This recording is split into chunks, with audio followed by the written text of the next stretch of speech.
After what I considered to be a subpar season opener, episode 2 came back with a vengeance and really fleshed out things and really set the stage for what's to come this season. From the crazy cameos to the salad tossing, it is time to break down this episode. Spoilers ahead. We open with a heartbreaking award-winning scene from the A-Train movie starring himself but also starring Will Ferrell. A hilarious moment and a very welcome cameo from an actor I'm a fan of, as this show just continues to poke fun of the stereotypical Hollywood tropes, and this being an example of the white savior. Now, after A-Train gets notes from his great director Adam, we see Black Noir speaks yet again and asks A-Train if being told to murder people by Homelander is a normal routine as being a part of the Seven. Now, as this unknown Black Noir replacement is trying to find his character's motivations, but we see A-Train just basically tells him to shut up and just do as he's told. Now, technically Black Noir is still being played by the same actor that's played the character for the entire show, but now he actually has a speaking part, but I do wonder if his mask is removed yet again, if we'll see a new actor playing the role. But like I did with my episode 1 breakdown, we're going to be taking a detour from the A-plot and take a moment to break down the subplots in this episode. Starting with Annie, who's watching the news as they continue to push the narrative that her supporters were responsible for the 3 dead bodies found in episode 1. Now, of course, the media pushes it that there are 2 black men that were responsible for those murders, as we see Annie making a statement by the end of this episode. But I'll be honest, the whole will she, won't she be a superhero angle and take the mantra of being Starlight again isn't all that interesting for me so far. Now, Hughie has to deal with his mom in this episode as he learns that she actually works for Vought, and we see that even though she left them when he was only 6 years old, his dad actually updated his will for his mom to be the power of attorney, giving her control over medical decisions. Now, Hughie also learns that his parents have actually been in touch for the last few years without his knowledge, as he tries to practice what he's going to say to her for this whole episode, which comes back at the end. Now, Frenchie and Colin have a reveal that we'll tie up at the end of this video, but we see what Kimiko will be dealing with this season, as she's forced to go to therapy to confront her past, but she hates every second of it, and she ultimately decides to leave. Now, throughout this episode, on the boys being on their mission to get intel for Sage, we see that Kimiko is reminded by the kidnapping signs about her situation in her past, as she was a kid that was trained to kill. Now, as that's going on, she almost blows her cover by getting drunk, but looks to be on this search at the end of this episode to find her monsters. Now, Butcher finally tells the boys that he's dying, and we see MM giving him some tough brotherly love as he pulls him to the side and tells him to pack his bags and leave, and if he doesn't, he'll force him to do so. Now, speaking of MM, he briefs the team about Todd's death and Sage connection as they set their sights on her for this week's mission.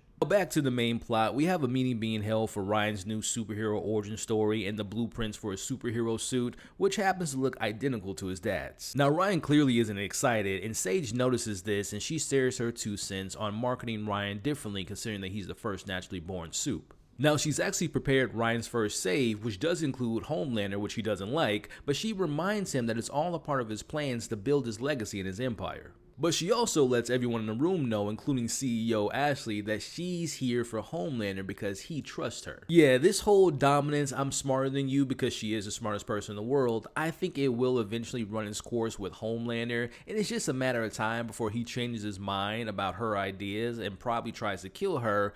But it wouldn't surprise me, and I have this feeling that she's actually probably 10 steps ahead of him and most likely recorded the murders of those 3 fans, and she'll probably use that as blackmail against Homelander if he ever threatens her. I'm really liking what they're doing with the Sage storyline so far and her relationship with Homelander, and I'm really excited to see where it goes. Now, after displaying her new position in front of Ashley, Ashley tries to give her advice on how to speak to Homelander, as we see Sage immediately fires back and tells Ashley not to worry about her, but more about herself and her hiding her boldness. But Sage isn't done giving advice after watching Ashley not only deny the Deep for helping Ryan in his first save, but she also calls him an idiot in front of his face without hesitation. Now, Sage asks him why did he just allow that to happen and reminds him that that is a human and that he's superior and that he should actually not listen to her and go to Ryan's first save. So I could be wrong, but I think some of my thoughts may come true, where I can definitely see that she's either an undercover agent with the CIA with Grace without the boys knowing, or she's doing this on her own and she wants to take down Vought, or maybe take over Vought by herself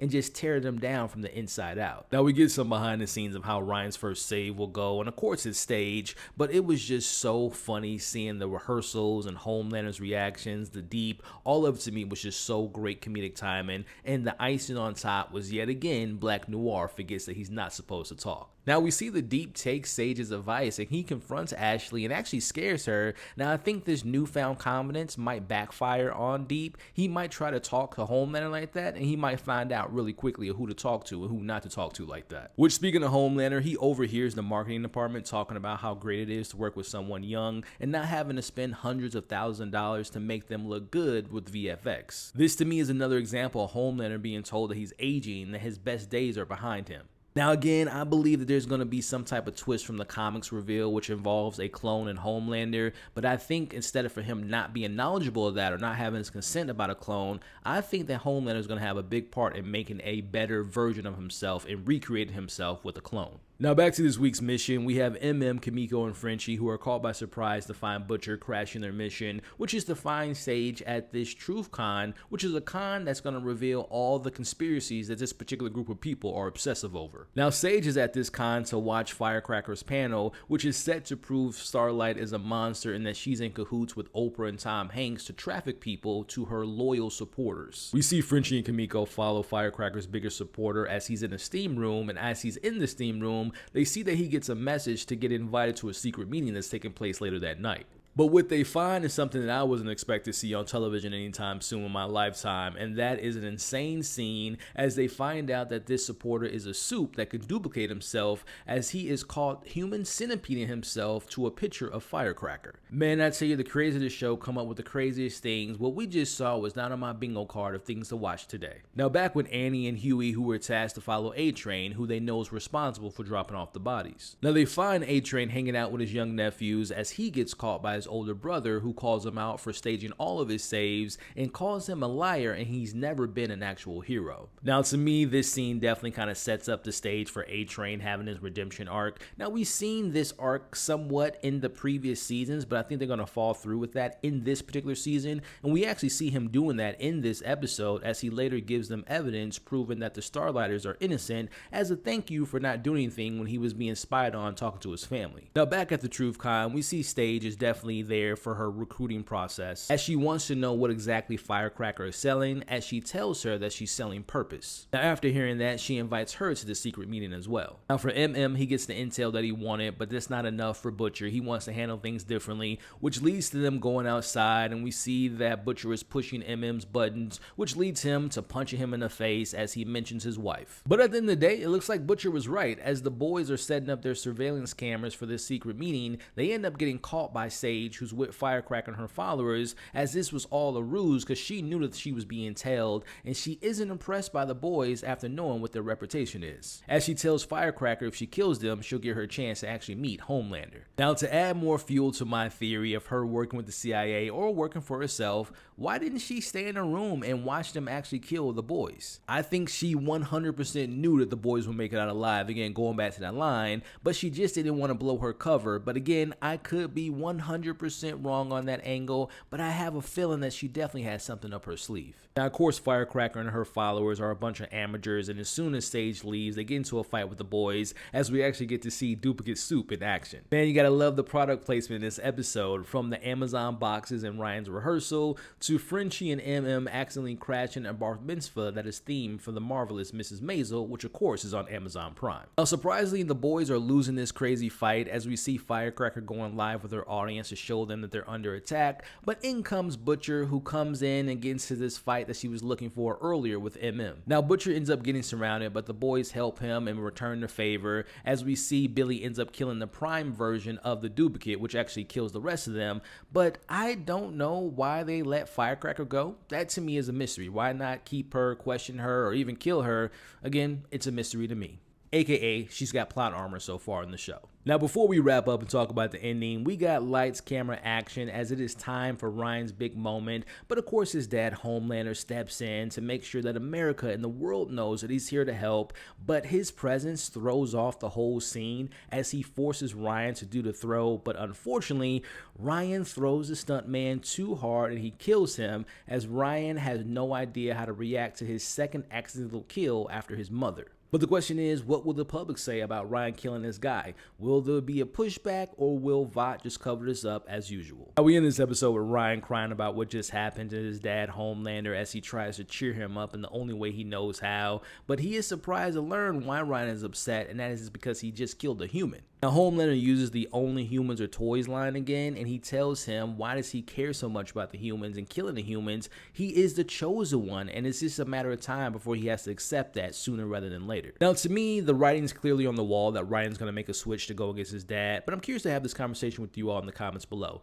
Should the show be making the switch so soon, or would you all, like myself, wish that the show maybe had shown Ryan leaning more into his dad's perspective before making what I think to be a switch against his dad? But speaking about his dad and Homelander, him pushing Ryan to be essentially the mini version of him, with Ryan not going down that path, which seems to be the way that the show is heading, will we see Homelander try to kill his own son and again try to create his own 2.0 Homelander? Now, we also see Annie and Hughie using the evidence to free those men who were framed for the murder, as we see Annie is now ready to embrace the Starlight persona again, which pleases the crowd. Now, we do find out that Frenchie does indeed have a dark past with Colin. After calling Cherry, we actually learn that he murdered his entire family, which would explain why he was so weirded out at that photo at the end of episode 1, but it also explains why Colin was in AA. You'll remember in that photo, he was graduating, so one would assume after he lost his family, he went down a path of drugs and alcohol.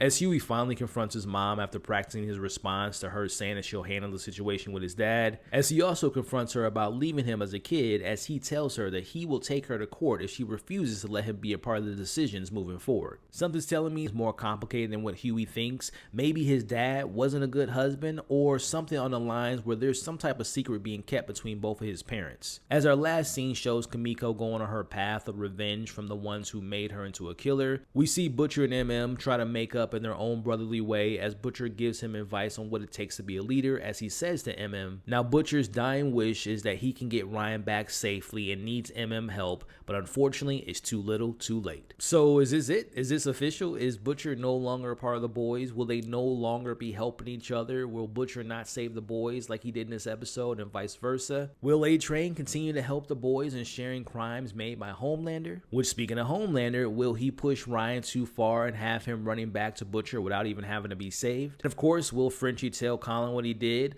Will Kimiko find her monsters? What about this potential secret that Hughie mom is hiding from him? And also Starlight, will she keep that persona going? And can't forget about Sage doing her own side missions and Firecracker proving herself to maybe getting into the 7. This to me was a much better episode than the premiere episode was in almost every way. Side plots were written better and they fit better in the narrative, and they also fit within the theme of the season so far, which to me are showing these characters facing their past, but also forcing the issue without much regard to who they hurt in the process. After this great episode, I'm excited for episode 3, so make sure to share your thoughts about everything we talked about in this video in the comments below. What worked, what didn't work, and of course share your thoughts and theories of what you all hope to see in the weeks ahead. Thanks for watching this video. Make sure to click the breakdown of episode 3, which is on the screen now, but also check out my playlist of all of my boys' videos. You all are awesome, stay safe, and I'll catch you all on the next breakdown.